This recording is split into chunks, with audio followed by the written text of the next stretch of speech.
faut que vous sachiez qu'un accident vasculaire cérébral, s'il est pris en charge par un neurobiologue dans les 3 heures de son diagnostic, de son premier diagnostic, des premiers symptômes, et ben en fait, il ne peut n'y avoir aucune conséquence du tout à un AVC.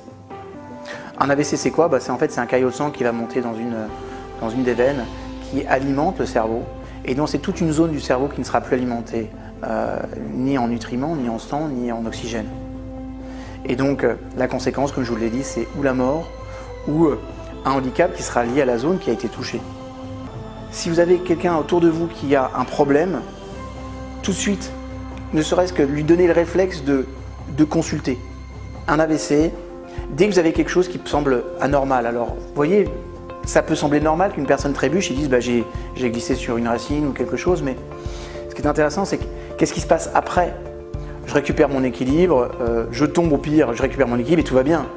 Mais si après on sent que la personne est un petit peu dans les vapes ou qu'elle est un peu sonnée ou choquée, immédiatement vous devez vous poser des questions. En tout cas, dès qu'il y a une anomalie dans le mode de fonctionnement, vous devez vous poser des questions. Vous devez avoir les réflexes que je vais vous donner. Premier réflexe, demandez à la personne de sourire.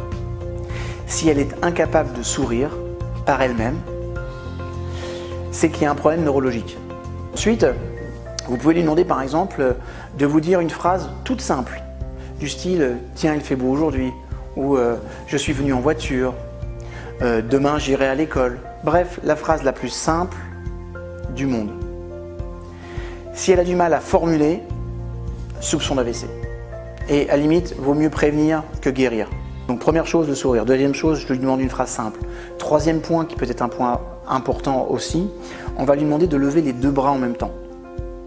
Si elle n'arrive pas à lever l'un des bras, c'est qu'il y a obligatoirement une des parties du cerveau qui a été touchée. 1. Je demande à la personne de sourire. 2. Je lui demande une phrase simple. 3. Je lui demande de lever les bras. 4. Je vais lui demander de tirer la langue.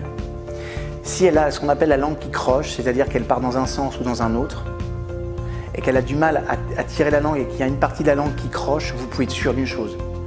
Là, c'est vraiment soupçon d'AVC. S'il y en a un seul, qui n'est pas facile à faire, à produire à la personne, de façon systématique, vous appelez, il y a une prise en charge médicale. C'est obligatoire. Les AVC sont des choses qui se produisent de plus en plus et vous serez au moins confronté une fois dans votre vie à ce problème. Donc le jour où ça va arriver, cette petite vidéo, elle peut sauver la vie de la personne, peut-être même la vôtre.